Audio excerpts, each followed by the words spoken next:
Today I'm taking you to Maison de la Chimie in Paris, in France.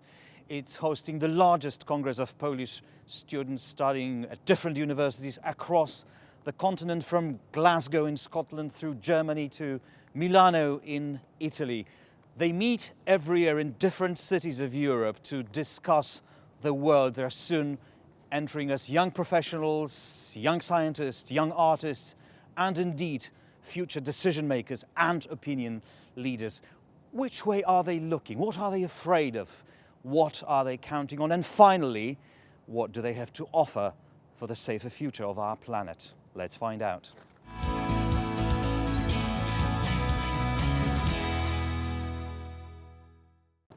And for that, I'm joined by my guests today. Emilia Żygis, Department of Economics, Sciences Po Paris University. Welcome to the program. Michał Boroń, University of Munich. Good to be here.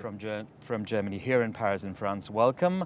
Tosia Nowicka, Liberal Arts and Sciences from Amsterdam University College. Welcome. Thank you. And Jan Lis from Bocconi University, from Milano in Italy. Welcome to all of you. Nice of you to have accepted our invitation. You're all studying across Europe because we can enjoy the benefits of being a part and member of the European Union. Obviously now, the European Union is being attacked, both from the outside, and you know what I'm talking about, Donald Trump, saying that the European Union was founded to cheat basically on the Americans, but also from the inside by radical politicians that want to see many countries out of the European Union. Have a look at Brexit. Now, what do you feel as students, as people who travel a lot across Europe and across the world? What do you feel when you hear this music in Europe and outside? I think we took this thing for granted, that we are in the European Union as students, as individuals. And by studying abroad, actually meeting people from outside the EU that were just impressed by the infrastructure that the EU has created for us, we started, at least I started to notice all the benefits of being in the EU and starting to appreciate it, but also worrying about what's going to be the future of them. So what is your worry? What do you worry about when it comes to the future of the European Union? I think that especially as international students, we feel threatened, we feel worried, because it's not only the things that are happening internally, as you said, in Europe, the rise of extreme movements, extreme opinions, and populism. We feel as if we're kind of going, in the reverse direction than we should be going to. It's a funny thing because you don't know any other world. I mean, you were born to the European Union, to this easy reach in every possible meaning of this world, and now it's sort of we're taking steps back in a way. Yes. But I would say that it's not really a different world that we are living. I think that as we are a new generation, a generation that was already raised in the European Union, I would say we're very well equipped to live in this world. Maybe, I don't want to point fingers, but maybe it's the other generation, the older generations, that need to adapt to our world and not the other way around. And I think the tools that we have, social media, embracing diversity, are things that are absolutely normal to our world. We see this ourselves. And I think maybe to some extent it's... Do you see it as an opportunity, yes, if I understand correctly? I absolutely do see this as an opportunity, but not merely as an opportunity, but also as a weapon. I think that we are, maybe not a weapon, but a shield against all the threats that come to us, mistrust, fake news, disinformation. You cannot really fool us that there is no diversity. You see, we are not standing here just white males. We have 50-50 females. This is completely normal to us. We are not living in 1960s, where jobs are reserved for the upper class. Well, President Donald Trump seems to be living in the world of past when it comes to this. And his friend Elon Musk as well. We're talking about diversity. I'm sorry, you wanted to say something. No, it's, it's good, but I think whatever he says, I think he needs to face the reality. It's not the world that he's making, it's the world he lives in that makes also himself. All right. And I think we as a generation are very well equipped to fight this. And to convince Donald Trump.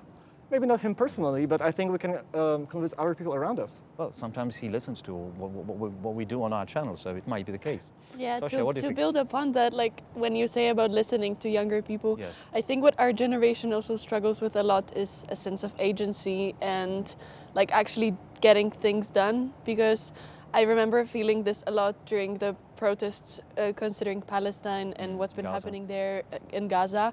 And just being at the university, not going to classes because all of them were cancelled because everyone was protesting. And like no matter which side you're taking on, it's about like people's lives. And then you do these protests, but you don't really see politicians caring about this. So I think that's also something what worries me, that you can do all these great things and protest and come together, but you don't. we make struggle somewhat your- with seeing effects of. What do you think about your potential to actually make things happen? I think it's a very good question. I think all of us, getting an education, we're ambitious, driven, we want to change the world, but then, I don't know, I just don't see much hope right now. I think that, we're facing a wall from every side, and I'm very worried. I would like to help as much as I can. I would like to, get an education, change some things for the better, but I don't really see through the bureaucracy, through the institutions, I think it's still, a very kind of closed structure that's difficult to reform. And I think that's what we've also been seeing in the European Union, that it's right now it's a wake-up call to the European Union, and they haven't seemed to have been to realize that, for the many years that, But I think it's also Let's- it's also an opportunity, honestly. This isolationism from US and from other countries around the world.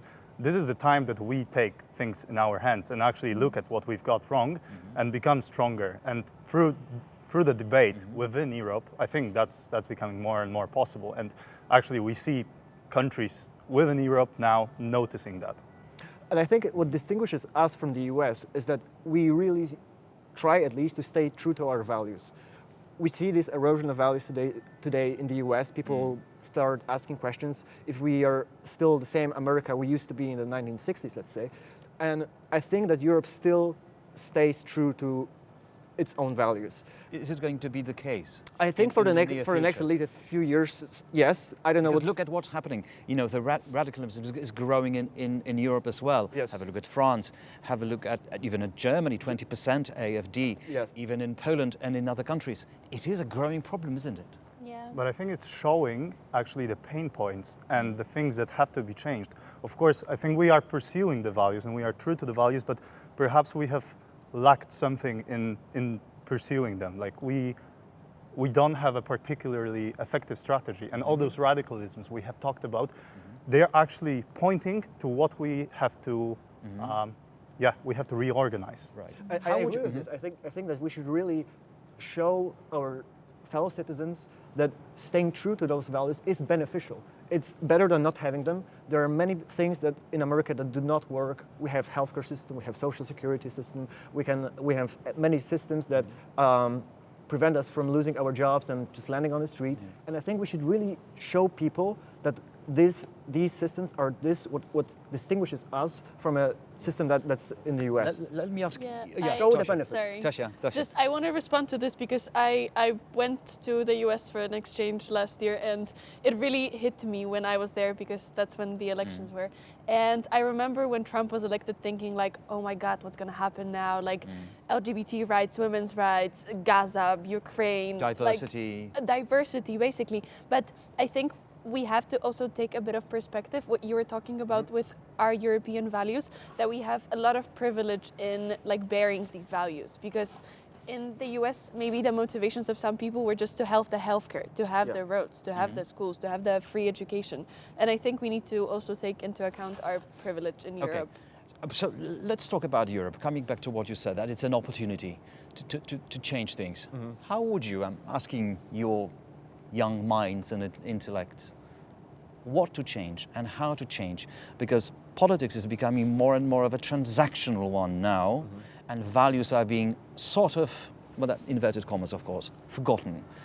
Is this trend going to continue, or is there anything we can do to save the values and still be able to do politics in this transactional way that we're seeing now? I think what we're also trying to do here during this conference is just to talk about how we are different and how our motivations are different, our minds, our perspectives on the world, and maybe not to forget that even though it sounds very clingy and very easy, but even it's basically the gist of it, that even though we are different and we have different religions, traditions and everything, we still need to come together to come up with solutions. I think if we knew the answer to the question, Europe wouldn't be in the situation that it is in right now. You're still not making decisions yet. Let's wait for another 5 or 10 years. Maybe. You will be the ones actually taking decisions. Well, we are voting. I think there is this, very kind of inherent double nature of the European Union, that we are diverse. So it brings, many different insights, cultures, and it's bringing a lot of value. The exchanges and as you said, kind of, it makes us kind of see where to improve. We have, a lot of very different perspectives. But then the other side of it is that, each of us wants their own sovereignty, wants their own values, and is not, always willing to compromise. Look at many examples in the European Union where, for example, us as Poland, even though we are within the European Union, we don't meet many of the criteria, both politically and economically. So then there is the question of, an ever unifying union. That's, I think that's in the Treaty of Maastricht and like the founding treaty of the European Union. That's, the question of the balance between sovereignty and unity cooperation and a better future. It's also a big question and big challenge, I think. But do you trust? I think, going back to your question about what can we change, I think one of the most fundamental topics right now, especially when it comes to the political debates in France, Germany, especially Germany, last week general election, I think is migration. And I think that we should adapt to these new circumstances, having also in mind the in what way? Yes, in having both in mind the perspectives of the local people who already live in those countries and the people who are streaming to those countries. And one of the things that I myself experience working and studying abroad is that countries like Germany are still not very adaptive to newcomers. They require a very high level of the local language to even start a job. My father, who lives in Germany, would like to start a job, but it's very, very hard for him to find employment because he speaks decent German, but it's not proficient. And the same, even though I worked at a... So this problem is not properly addressed. Of course, obviously yes. It isn't. I think that's why the right for people. That's why the populists and that's why the radical politicians actually gain more and more support, because that's a real problem to be solved, and we can't at least for the moment, we can't address it properly. Yeah, but I think we have to listen into the radicalisms. For example, the new Department of Government Efficiency in the US. It's a perfect example of something that is troubling Americans. So the, let's say, overgrown bureaucracy. But the way that it is handled, of course, it's, So basically, the diagnosis is correct, but the questions are about the way we execute the changes. Yes, it's pointing to what we have to change and how we have to address, and just criticizing that something is on the agenda because it's it has been brought by radical parties. It's not the reason to just cancel the whole idea.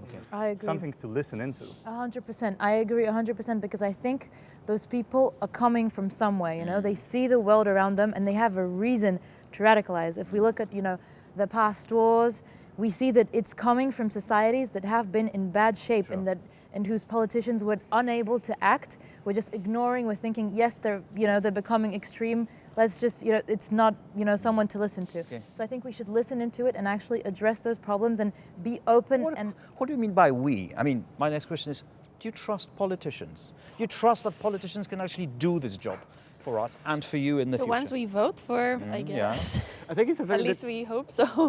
I think it really depends on the country, because last week I experienced the German general election myself, and I could really see the big trust that the people have in their government. It's absolutely normal for them to vote 4% of turnout. This is a huge number, and I think this is something that I would wish Poland had.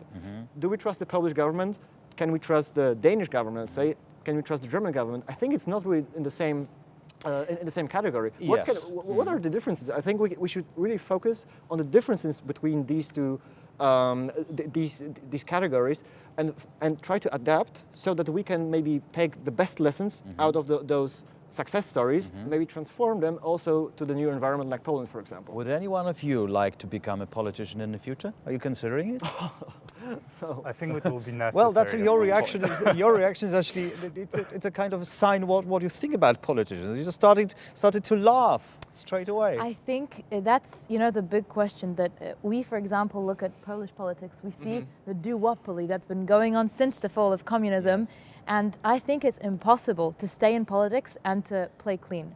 And I think many of us share the same opinion. It's impossible to stay, ethical within your moral values and, stay in the political game, because we see candidates that are winning political campaigns that are changing their opinions just to, suit the electorate that's going on right now in Poland and in many different countries. Why is that happening? Because that's just politics. Because once you enter, we you are want to win, and you don't want to stay. Why did you laugh, Michał? Would Would you like to become a politician? Well, no. Why not? I really enjoy the privilege of having the ability to say what I really think. And I think being a politician will definitely restrict this to at least some extent. And, but that might be a powerful instrument, coming back to your first question, your first answer. That's a good question. I don't think that a single politician has so much power, especially in the duopoly that Emilia just mentioned. I think in many cases, it really comes to the two people of great power in Poland who really run the business. Okay. Yeah. But can we really do something about this? This is a really big question, not only to our generation, but also to older people, especially that we are getting older and older every year.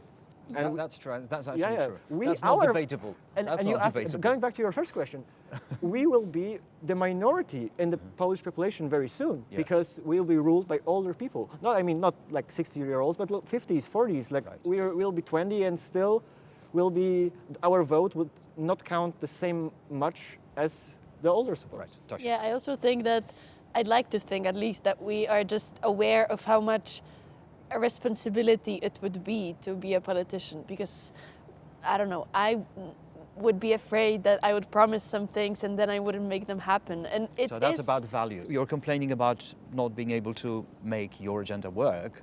Yeah. Then you would be actually able to, at least in some part, to make it happen. Yeah, but what if I wouldn't? It's just you're seeing these politicians promising stuff and then them not happening for like years. Well, I'm very disappointed. You're not planning to contribute to politics by engaging. Maybe in some other Of course, ways. it's a joke. Right, you're meeting every year in different places, all across Europe, basically, in different cities, capital cities, and you're talking about the trends. What were you thinking about? What will the world look like in the near future for us? That is, for you when you enter the job market, generally the public life. So, today in 2025, at the beginning of 2025. What do you think the world will be like for you in the next, let's say, 5 years? That's for you. That's a pretty long-term strategy. What are the most important trends that you're going to I think see? Yeah. like we need to take in account the climate change and the fact that that's definitely going to affect all of the lives, with water shortages and drought. With a handbrake on it at the moment, and perhaps even a reverse gear. Okay.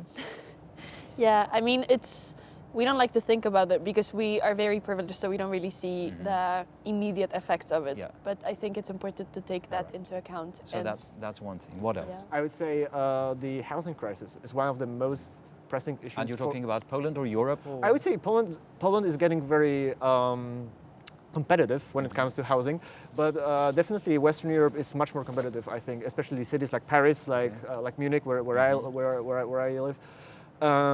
I think having Well, demography might actually solve Demography this is problem when it comes. Yeah, yes and no, but I think but not immediately, obviously. of course, because I think that most of the capital is concentrated in people that already worked in the past, and we'll be joining the job market very soon. Okay. And we would like to own a house, maybe because we Right. want some independence. We want to not rely on somebody's whim. Yes, that is it. if we a place where we can That's an engine for many other live processes. very stably. And I think I'm really asking myself this question: like, am I going to afford a house in the future? Yeah. It's not an easy answer. I know. It's a life answer, really. It's Yeah, not, it's yeah, not an yeah. economic answer only. It's also a life. Yeah, I like think demographics is not going to actually solve the issue because, simply because the urbanization is faster.